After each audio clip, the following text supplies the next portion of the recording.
Good morning everyone दोस्तों, आज है फरवरी 12 2022 और हम लोग करने वाले हैं द हिंदू न्यूज़पेपर की एनालिसिस। मेरा नाम है सत्येंद्र चौधरी और रोज़ की तरह कुछ सिलेक्टेड टॉपिक्स मैं यहाँ पे लेके आया हूँ।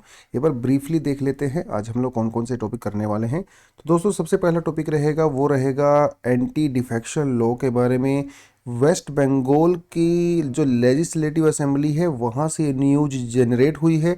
ये पूरी न्यूज़ क्या है, पूरा मामला क्या है, उसको हम लोग इस आर्टिकल के अंदर देखने वाले हैं। Anti defection law. अगला जो हमारा टॉपिक रहेगा वो रहेगा इंडेक्स ऑफ इंडस्ट्रियल प्रोडक्शन, जिसकी वैल्यू काफ़ी कम आई है। इसका क्या इम्प्लीकेशन हो सकता है, ये होता क्या है, इसको कौन रिलीज़ करता है, इसका बेस ईयर वगैरह क्या है, उसको हम लोग थोड़ा सा देखेंगे। और मैं आपको ये भी बताऊंगा कि इंडिया में जो सबसे इम्पोर्टेंट 8 कोर इंडस्ट्रीज़ हैं वो कौन कौन सी हैं, तो इस टॉपिक को हम लोग करने वाले हैं। अगला टॉपिक करेंगे हबियस कॉर्पस के बारे में करेंगे। देखिए, ये जो है न्यूज़ थोड़ी सी इंटरेस्टिंग आपको नज़र आएगी, क्योंकि एक पाकिस्तान से एक आदमी आया था इंडिया में, बहुत साल तक यहाँ पे रहा, शादी वादी उसने वहीं पे की और अभी उसको जेल में डाल दिया गया है। तो उसके बच्चों ने, बेसिकली चिल्ड्रन ने, उसके एप्लीकेशन लगाई है। तो ये पूरा मामला क्या है उसको थोड़ा सा देखेंगे, हबियस कॉर्पस क्या होता है। फिर एक मिलान 2022 एक मिलिट्री मल्टीलेटरल एक्सरसाइज होने वाली है, जिसमें 40 से ज़्यादा कंट्री पार्टिसिपेट करने वाली हैं। और इसको होस्ट कौन करने वाला है, इसको होस्ट करने वाला है इंडिया। तो इसीलिए इम्पोर्टेंट है, तो थोड़ा सा इसके बारे में हम लोग जानेंगे मिलान 2022 के बारे में। RTE मतलब right to education and the religious institutions. देखिए, जो रिलीजियस इंस्टीट्यूशंस होते हैं ना, जैसे वैदिक स्कूल्स होते हैं या फिर जैसे आपके मदरसाज होते हैं, तो वहाँ पे भी RTE यानी कि राइट टू एजुकेशन के तहत कुछ बातें बोली गई हैं, पिटीशन वगैरह डाली गई थी कोर्ट के अंदर। वो पूरा मामला क्या है उसके बारे में थोड़ी सी चर्चा करेंगे। यहाँ पे आपको मैं बताऊंगा कि राइट टू एजुकेशन क्या है, क्या प्रोविजंस है, तो वो थोड़ा बनाएंगे। ये इंपॉर्टेंट डॉक्यूमेंट रहेगा आपके लिए। पहले हम लोगों ने RTE के बारे में शायद बात नहीं किया है। साइबर थ्रेट के बारे में जो है आज एक हम एडिटोरियल करने वाले हैं। एक बहुत बढ़िया एडिटोरियल है, बढ़िया इन द सेंस कि आपके यूपीएससी मेंस में डायरेक्टली यहाँ से बना बनाया क्वेश्चन आएगा और उस आंसर का पूरा कंटेंट आपको इस एडिटोरियल में मिल जाएगा। आप इसको ध्यान से देखें। उसके अलावा पॉलिटी वाले सेक्शन से हम लोगों ने कुछ एमसीक्यूज भी आज डाले हैं और आई होप सभी लोग इसमें पार्टिसिपेट करेंगे। और कल हम लोग जो है बेस्ट आंसर्स की लिस्ट को इशू करेंगे कि कौन से बच्चों ने सबसे बढ़िया और बेस्ट आंसर, डिटेल्ड आंसर दिया है। तो उसके लिए तो आपको कल का वेट करना पड़ेगा। कुछ एडिशनल टॉपिक भी हमारे साथ हैं, थोड़ा सा हम लोग इसको भी देख लेंगे। चलिए जी, शुरुआत करते हैं आज के पेपर की। तो आज कुछ खास दिन है। आज है दोस्तों इंटरनेशनल डार्विन डे है। बहुत धूमधाम से मनाया जाता है इंटरनेशनल यूनिवर्सिटीज़ में। तो अगर हम इंडिया में बात करो, इंडिया में भी कई सारी यूनिवर्सिटीज़ हैं जो डार्विन डे को बहुत अच्छे से मनाती हैं। दिल्ली यूनिवर्सिटी में भी अच्छे से मनाया जाता है। डार्विन को आपको पता ही होगा, इन्होंने हमें दी थी थियोरी ऑफ एवोल्यूशन, है ना, कि भैया इंसान कहाँ से आए, जितने भी जंतु जीव हैं उन्होंने हमें एवोल्यूशन की थ्योरी ऑफ एवोल्यूशन दिया था कि सभी की शुरुआत कहाँ से हुई, कैसे हुई। नेचुरल सिलेक्शन वाला कॉन्सेप्ट आपको याद ही होगा, नेचुरल सिलेक्शन वाला कॉन्सेप्ट भी इन्होंने दिया था। तो एक बहुत ही विजनरी और एक साइंटिस्ट रहे हैं। और कहा जाता है कि ये जो डिस्कवरी है ना नेचुरल सिलेक्शन की, ये आज तक की दुनिया की सबसे ज़बरदस्त डिस्कवरी है, क्योंकि इसने जो है ना नेचर ऑफ लॉ के बारे में लॉ ऑफ नेचर के बारे में बताया है। Law of life, law of nature, जैसा होता है ना हमारा लॉ ऑफ मोशन होता है, जैसे किसी ने या फिर दिया था, फिर लॉ ऑफ इलेक्ट्रोमैग्नेटिज्म दिया था। इसी तरह से इन्होंने लॉ ऑफ नेचर के बारे में बात किया कि नेचर कैसे काम करता है, पूरी प्रकृति कैसे काम करती है, जीव जंतु कैसे काम करते हैं, कहाँ से आते हैं। बहुत ही ज़बरदस्त डिस्कवरी मानी जाती है। तो आज है दोस्तों डार्विन डे। उसके अलावा दयानंद सरस्वती जी एक बहुत बड़े रिफॉर्मर रहे हैं। इनकी अभी आज है वो है जन्मदिन। तो आर्य समाज की जो स्थापना की थी वो इन्होंने ही की थी 7 अप्रैल 1875। तो ये आपको ध्यान रखना है। और ये किस में बिलीव करते थे, ये वेदों में बिलीव करते थे और वन गॉड में बिलीव करते थे। और इन्होंने आइडल वर्शिप यानी कि मूर्ति पूजा को पूरी तरह से रिजेक्ट कर दिया था। मूर्ति पूजा में बिल्कुल भी बिलीव नहीं करते थे।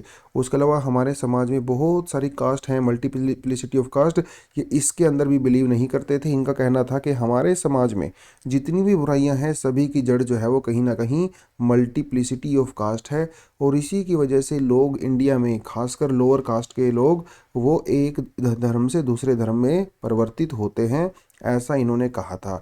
उन्होंने कई सारी बुक्स भी लिखी, जिसमें सबसे फेमस जो बुक है वो है सत्यार्थ प्रकाश, सत्यार्थ प्रकाश। उसके अलावा फिर जो हमारे डीएवी स्कूल्स हैं, है ना, वो भी जो है फिर बाद में जो है इनके ही उससे बनाए गए। तो ये थोड़ा सा इनके बारे में है।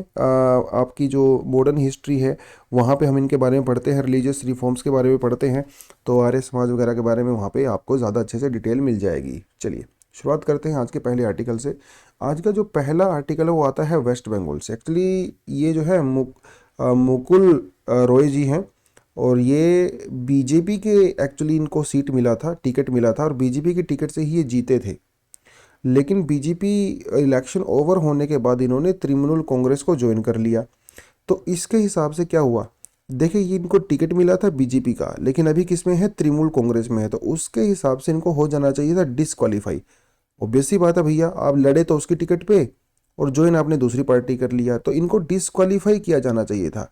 लेकिन जब भी कोई एमएलए या फिर एमपीज भी जब एक पार्टी को छोड़ के दूसरी पार्टी ज्वाइन करते हैं तो उनके ऊपर एंटी डिफेक्शन लॉ लगता है, और एंटी डिफेक्शन लॉ के तहत उनको डिस्क्वालीफाई किया जा सकता है उनकी सीट से, जिसमें उनको अपनी सीट छोड़नी पड़ेगी। दोबारा अगर उनको अपनी सीट पे आना है तो दोबारा नए तरीके से इलेक्शन होंगे, भैया वहाँ से जीत के आइए।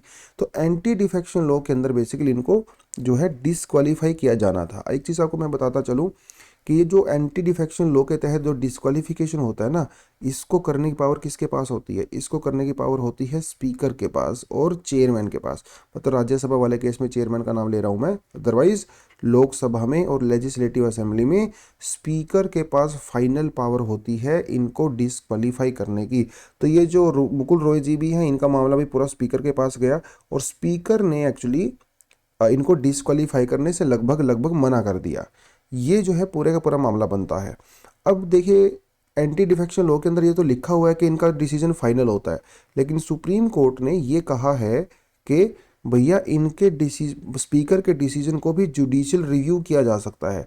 यानी कि किसी केस में अगर कोर्ट को लगता है कि स्पीकर जो डिसीजन ले रहे हैं वो फेवर में आके ले रहे हैं या दबाव में ले रहे हैं, तो उसको जुडिशियल रिव्यू किया जा सकता है।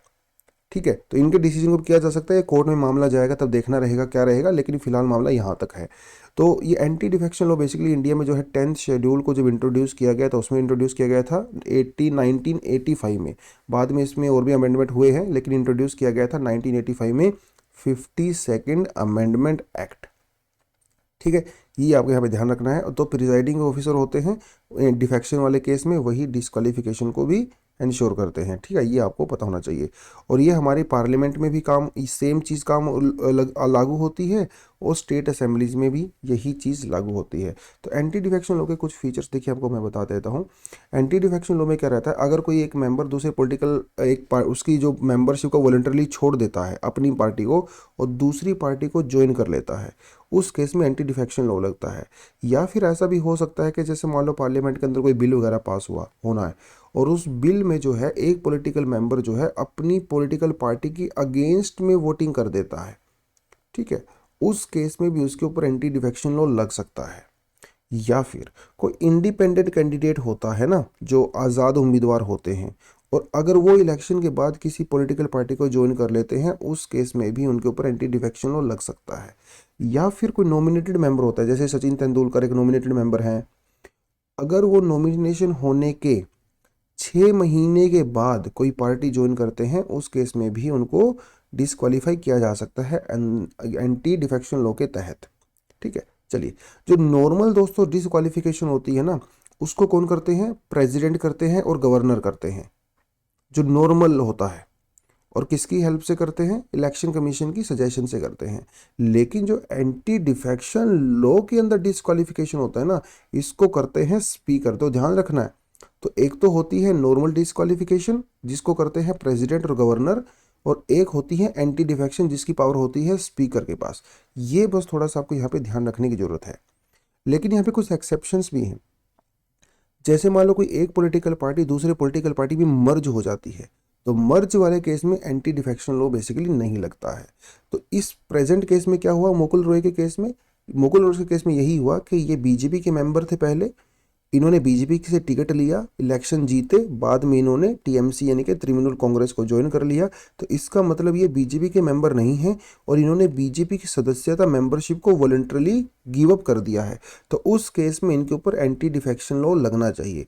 लेकिन एंटी डिफेक्शन लॉ के तहत स्पीकर जब ये डिसाइड करता है तो स्पीकर के पास एक्चुअली कोई टाइम लिमिट नहीं होता। इसलिए बहुत बार ऐसा होता है कि एंटी डिफेक्शन लॉ वाले केस में स्पीकर, क्योंकि देखिए स्पीकर भी किसी पॉलिटिकल पार्टी का मेंबर होता है ना, तो डेफिनेटली स्पीकर बायस्ड होता है।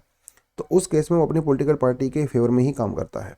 तो ये तो हो गया पूरा आपका एंटी डिफेक्शन लॉ का। अब देख लेते हैं आज के एमसीक्यू। दोस्तों आज के 4 एमसीक्यूज हैं, 1, 2 और 3, 4। आप इनको स्क्रीनशॉट लीजिए, इनको अच्छे से पढ़िए। पढ़ने के बाद जो है कमेंट सेक्शन में कमेंट करिए, और जो स्टूडेंट सबसे बढ़िया आंसर देंगे उनके नाम जो है हम लोग कल अनाउंस करेंगे। ठीक है, कल जो सबसे बढ़िया और डिटेल्ड आंसर देंगे कल उनकी अनाउंसमेंट होगी। ठीक है, तो 4 क्वेश्चन है। ठीक है, पहला क्वेश्चन जो है वो लोकसभा के इलेक्शंस को लेके है। दूसरा क्वेश्चन में जो है कई सारी चीज़ें आती हैं, election commission, union minister of home affairs and all that, basically election commission से ही रिलेटेड है। तीसरा जो क्वेश्चन है वो हमारा स्टेट लेजिस्लेटिव असेंबली से आ जाता है, काउंसिल ऑफ मिनिस्टर से आ जाता है। और चौथा जो है वो फीचर्स ऑफ फेडरलिज्म के बारे में आ जाता है। आसान से क्वेश्चन है, सभी क्वेश्चन आपके लक्ष्मीकांत से ईजिली हैंडल हो सकते हैं, लेकिन क्वालिटी थोड़ी सी अच्छी रखी गई है ताकि थोड़ा सा आप दिमाग लगाओ। और कमेंट सेक्शन में बढ़िया से कमेंट करना सभी ने, तो जितने लोग पार्टिसिपेट करेंगे उतना ही ज़्यादा मजा आएगा। लेकिन अब अगला टॉपिक चलते हैं। अगले टॉपिक पे चलने से पहले बोलना चाहूँगा कि सभी ना वीडियो को लाइक किया करो यार। ठीक है, thumbs up, like, hi, bye, good morning, thank you, कुछ तो कमेंट में किया ही करो ज़रूर, ताकि पता चलता रहे कि कितने स्टूडेंट आ रहे हैं, पार्टिसिपेट कर रहे हैं, वीडियो देख रहे हैं। पता चलना चाहिए ना टीचर को भी स्टूडेंट का। देखिए अभी कोई लाइव क्लास तो ये है नहीं, तो मुझे इतना पता नहीं चलता है, क्योंकि ये रिकॉर्डेड क्लास है। तो मैं तो आपके कमेंट ही पढ़ता हूँ शाम को जाके, तो आपके कमेंट से मुझे पता चलता है कि कौन से स्टूडेंट जो है हमारी वीडियो से रेगुलर देखते हैं, ऑल दैट, है ना। चलिए दोस्तों, अगला टॉपिक आता है आईआईपी, जिसे कहते हैं इंडेक्स ऑफ इंडस्ट्रियल प्रोडक्शन। तो आर्टिकल में तो कुछ खास है नहीं, आर्टिकल में तो बहुत सारी फैक्ट्स दिए हुए हैं कि कौन से सेक्टर ने ग्रो किया है, कौन से सेक्टर ने ग्रो नहीं किया है। तो इतने फैक्ट्स की जानने की आपको बिल्कुल भी ज़रूरत नहीं है। ठीक है, हर इंडस्ट्री का फैक्ट आपको नहीं पता होना चाहिए, ये एग्जाम में नहीं पूछता है। हाँ, लेकिन overall index of industrial production के बारे में आपको पता होना चाहिए। ओवरऑल अभी जो है इस इंडेक्स को इशू किया गया है, रिलीज़ की गई है इसकी रिपोर्ट, जिसमें ये कहा गया है कि दिसंबर में हमारी ओवरऑल जो है इंडस्ट्रियल प्रोडक्शन जो है वो काफ़ी कम हुआ है, जिससे ये पता चलता है कि हमारी इंडस्ट्री बहुत ही स्लो पेस में रिकवर कर रही है। जबकि हालांकि सरकार तो कह रही है कि फास्ट कर रही है, लेकिन आंकड़े कुछ और कहते हैं। देखिए आंकड़े झूठ नहीं बोलते, सरकारों का तो काम ही होता है झूठ बोलना, पब्लिक का जो है पागल बनाती है सरकार ना कुछ भी बोल के। लेकिन आंकड़े कहते हैं कि हमारा इंडस्ट्रियल जो प्रोडक्शन ग्रोथ है वो सिर्फ और सिर्फ 0.4% ही इंक्रीज हुआ है। तो दोस्तों आईआईपी होता क्या है, देखिए पहले तो आपको ये पता होना चाहिए कि आईआईपी को कौन रिलीज करता है रिपोर्ट को। इसको रिलीज करता है एनएसओ। ठीक है, एनएसओ इसको रिलीज करता है। इससे पहले हमारे पास क्या हुआ करता था, हमारे पास होता था एनएसएसओ और सीएसओ। तो सरकार ने क्या किया, थोड़े समय पहले दोनों को मर्ज कर दिया। दोनों को मर्ज करने के बाद हम लोगों ने बनाया एनएसओ, है ना, एनएसओ बनाया। तो एनएसओ इसको रिलीज करता है दोस्तों। और एनएसओ जो है ना वो ministry of statistics and programme implementation के अंदर में काम करता है। तो ये भी बहुत ज़रूरी होता है। ठीक है, और क्या होता है इंडेक्स, देखिए ये जो इंडेक्स होता है ना वो किस चीज़ में हेल्प करता है, वो जो वेरियस सेक्टर है ना इकोनॉमी के, जैसे माइनिंग हो गया, इलेक्ट्रिसिटी हो गया, मैन्युफैक्चरिंग हो गया, इनकी ग्रोथ को जो है हमें अंडरस्टैंड करने में हेल्प करता है। आंकड़े जारी करता है कि भैया मैन्युफैक्चरिंग कितना ग्रो कर रही है, इलेक्ट्रिसिटी सेक्टर कितना ग्रो कर रहा है, माइनिंग सेक्टर कितना ग्रो कर रहा है, इससे हमें ये पता चलता है।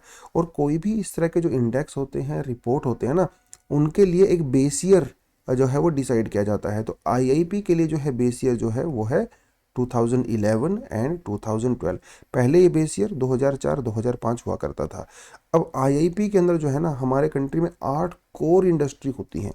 दोस्तों ये 8 जो कोर इंडस्ट्री होती है ना, वो टोटल 40% हमारे आउटपुट और जीडीपी में कंट्रीब्यूट करती हैं फ्रॉम द इंडस्ट्रियल सेक्टर। तो काफ़ी इंपॉर्टेंट है।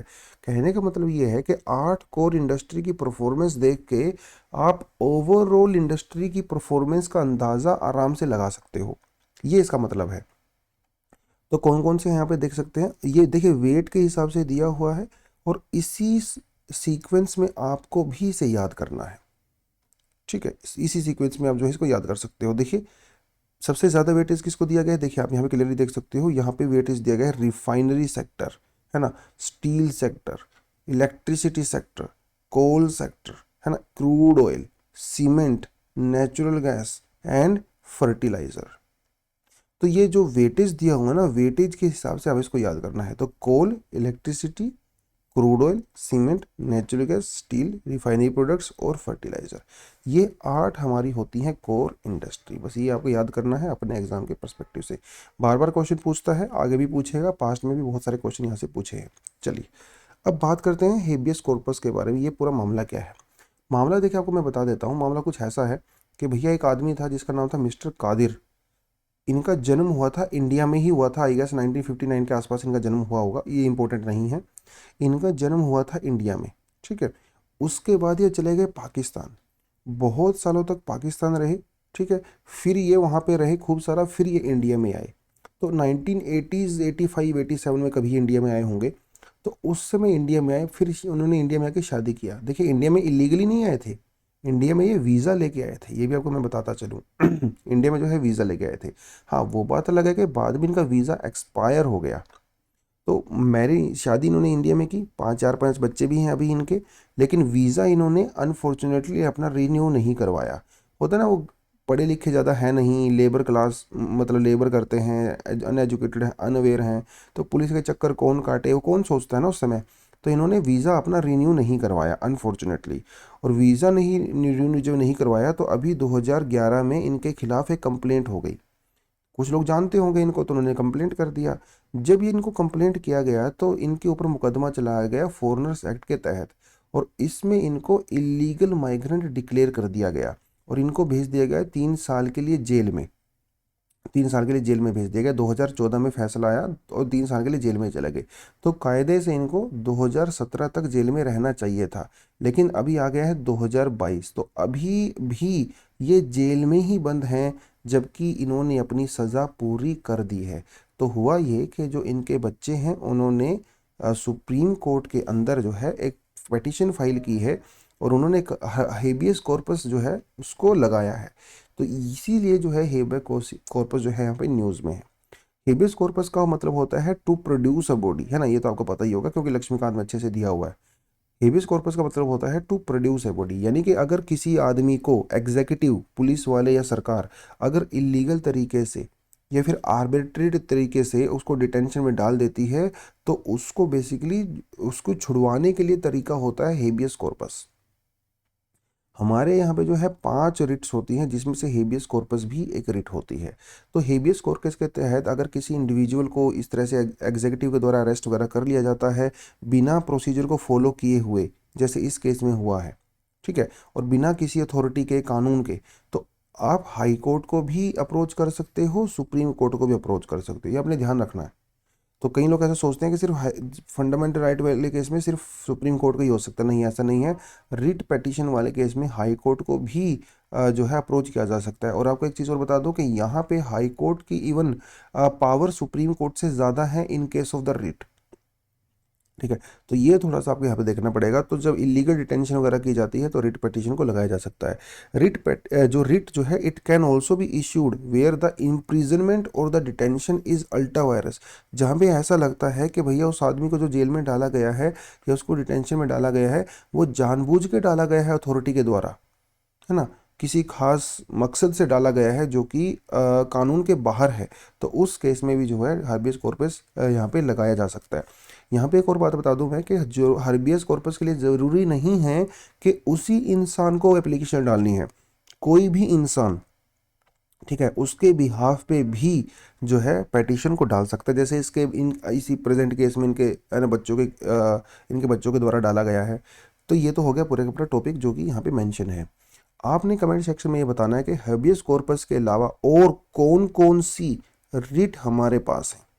ठीक है, उन रिट का नाम आपने बताना है, कौन सी रिट हमारे पास है apart from habeas corpus which is given in this article. ठीक है, तो आप उनके नाम मुझे बताओगे। तो टोटल हमारे पास 5 हैं, तो जो 4 बच गई हैं वो आप जल्दी से कमेंट सेक्शन में बता दीजिए। चलिए दोस्तों बढ़ते हैं अगले आर्टिकल के ऊपर। अगला आर्टिकल जो है वो है नेवीज मिलान। मिलान या फिर हिंदी में मिलन बोल सकते हो इसको, वैसे तो मिलन ही है ये। मिलन का मतलब होता है जब आप मिलते हो किसी से, मीटिंग करते हो, है ना, मिलन बैठक करते हो। तो नेवी का जो है अभी मिलन जो एक हम लोग एक्सरसाइज करने वाले हैं, जिसमें 46 कंट्री को हम लोगों ने इनविटेशन भेजा है। तो डेफिनेटली 40 से ज़्यादा कंट्री इसके अंदर पार्टिसिपेट करने वाली हैं। और इसकी डेट क्या है, 25 फरवरी से लेके 4 मार्च तक। तो इतनी बड़ी एक्सरसाइज है, सोच के देखो, 40 से ज़्यादा कंट्रियाँ भैया यहाँ पे पार्टिसिपेट करने वाली हैं।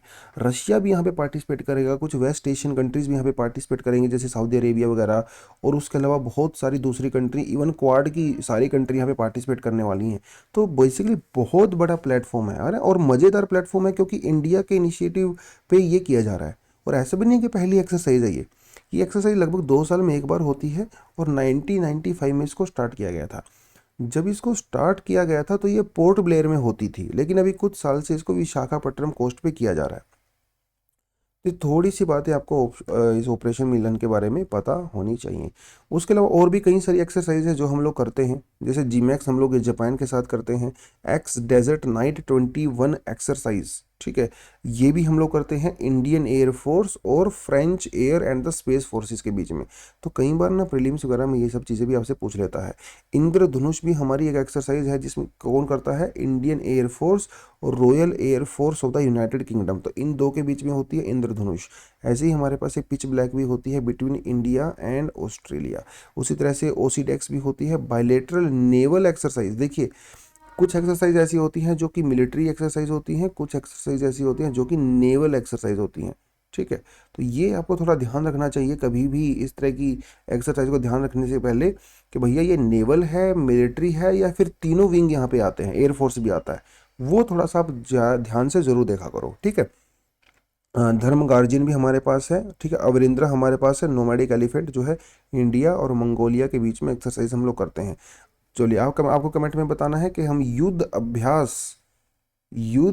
अभ्यास ये कौन सी कंट्री के साथ करते हैं। और खंजर, ये भी एक इंपॉर्टेंट एक्सरसाइज है, खंजर जो है ये कौन सी कंट्री के साथ करते हैं।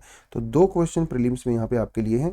उसके अलावा आगे बढ़ते हैं। चलिए दोस्तों अब बढ़ते हैं अगले टॉपिक के ऊपर, जो कि बात करता है किसके बारे में, कहाँ गया अपना टॉपिक, ही पूरा गायब हो गया। हाँ, ये रहा, राइट टू एजुकेशन के बारे में। तो कहता है faith schools to stay out of right to education ambit. देखिए पूरा मामला क्या है वो आपको मैं थोड़ा सा पहले बता देता हूँ। जो हमारे यहाँ पे फेथ स्कूल्स होते हैं ना, जैसे मदरसाज होते हैं या फिर आपके जो वैदिक स्कूल्स होते हैं, अब ये रिलीजियस जो है टीचिंग के लिए इनको खोला गया है। तो ये नॉर्मल स्कूल तो नहीं होते, है ना। तो इसीलिए आरटीई इनके ऊपर लागू नहीं होता, यानी कि राइट टू एजुकेशन इनके ऊपर अप्लाई नहीं होता है। ऐसा राइट टू एजुकेशन एक्ट के अंदर लिखा हुआ है। तो हुआ पूरा मामला ये कि एक आदमी है अश्विनी उपाध्याय जी, बहुत सारी पीएल डालते रहते हैं और बीजेपी के सांसद भी हैं, मेंबर भी हैं। और इन्होंने अभी सुप्रीम कोर्ट के अंदर एक पिटीशन फाइल की जिसमें इन्होंने कहा कि सर जी के राइट टू एजुकेशन के तहत ना मदरसाज को और वैदिक स्कूल्स को, मतलब जो फेथ स्कूल होते हैं, इनको छूट दे दी गई है, एक्सेप्शन दे दी गई है, जिसकी वजह से यहाँ पे पढ़ने वाले बच्चों को प्रॉपर एजुकेशन नहीं मिल पाती।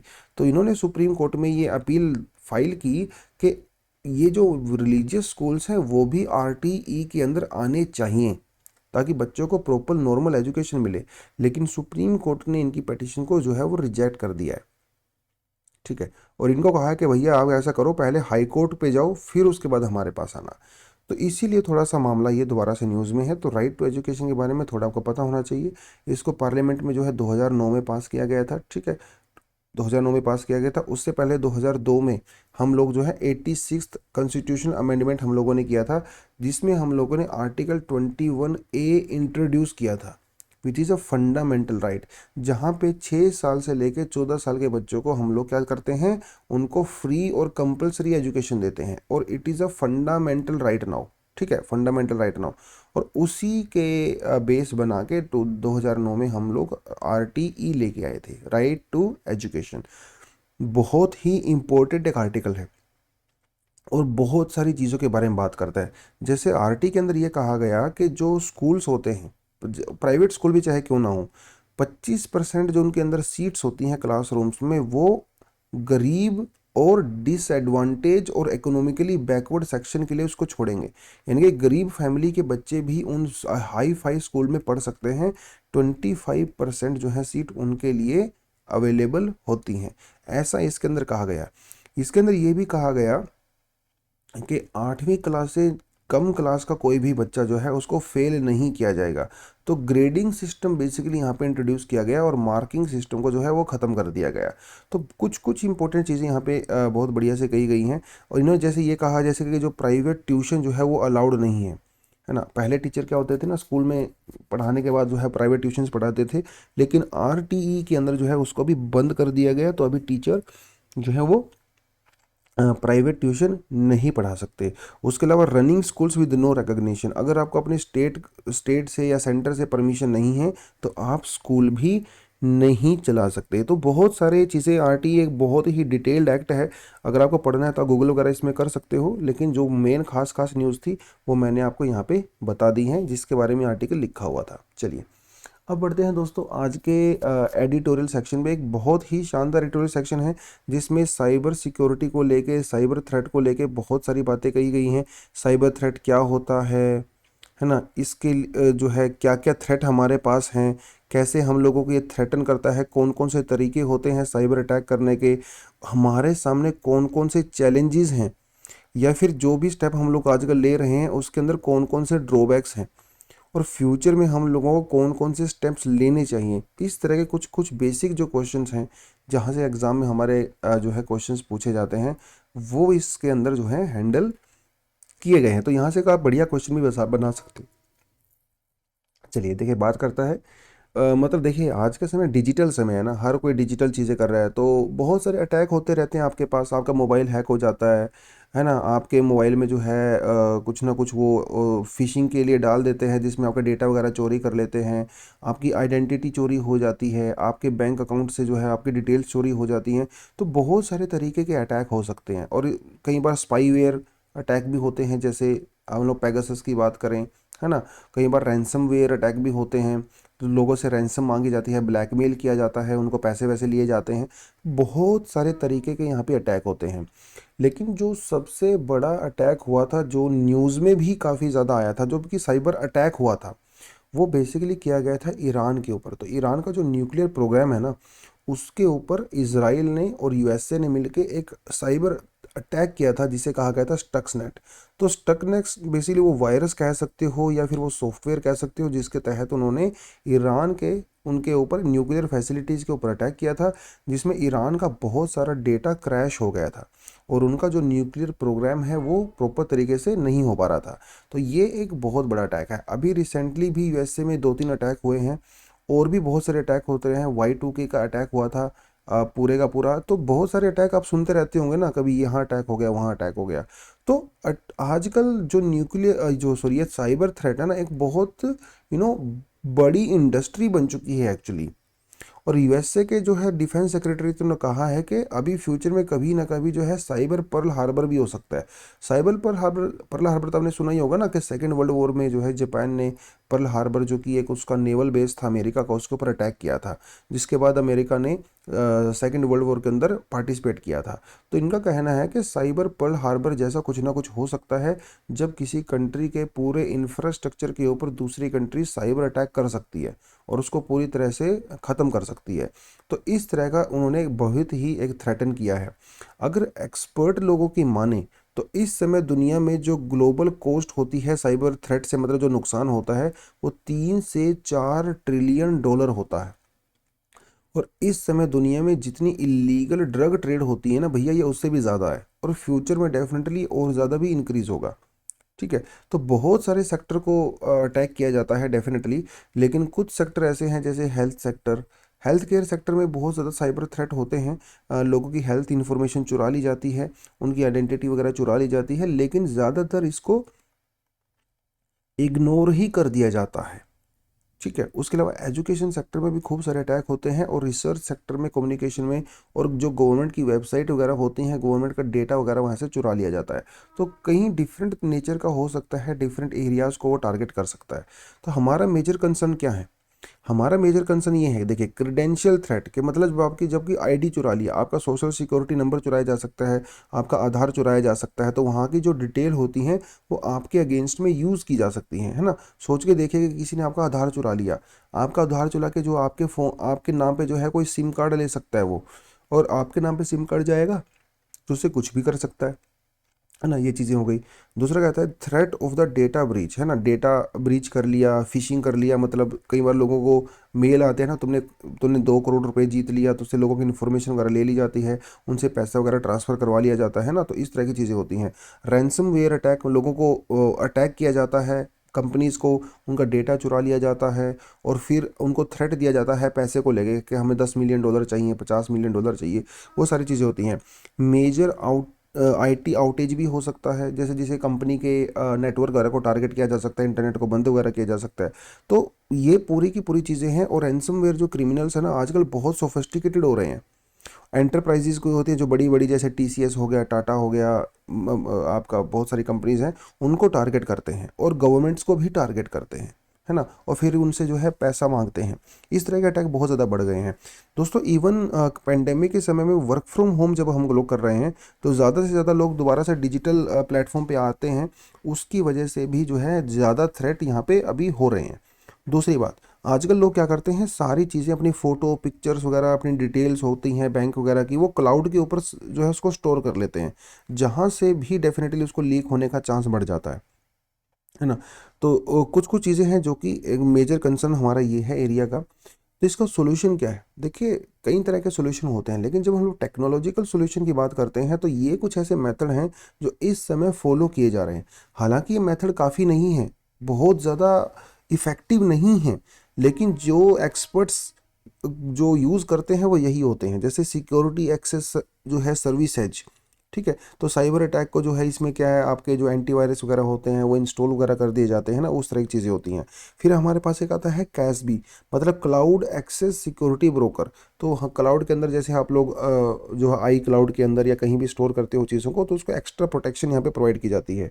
हमारे पास आता है SWG, जिसे कहते हैं secure web gateway, limiting the risk to user for the web based threat, है ना। तो आप वेबसाइट वगैरह ओपन करते हो, तो वहाँ पे कुछ आप डाउनलोड कर सकते हो, इंस्टॉल कर सकते हो, जिससे आपको एक्स्ट्रा प्रोटेक्शन प्रोवाइड होती है। तो जब भी अगर आपके वायरस, आपके कंप्यूटर वगैरह के ऊपर अटैक होता है, तो उसको आइडेंटिफाई कर सकता है। ज़ीरो ट्रस्ट मॉडल, ये मेथड भी यूज़ किया जाता है।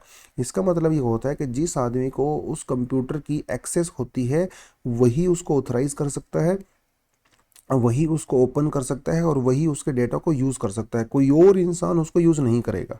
ये होता है ज़ीरो ट्रस्ट मॉडल। तो ये कुछ जो टेक्नोलॉजिकल चीज़ें हैं जो एप्लीकेबल हैं इस समय, लेकिन बहुत ज़्यादा इफ़ेक्टिव नहीं हैं।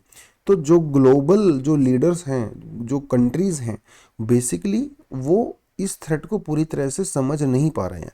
तो इसी वजह से हमारे सामने चैलेंजेस भी हैं इस थ्रेट को दूर करने के लिए। कौन कौन से चैलेंज है? जैसे delay in the international effort, वही घिसे पीटे तरीके हम लोग यूज़ कर रहे हैं जो 10 साल पहले कर रहे थे।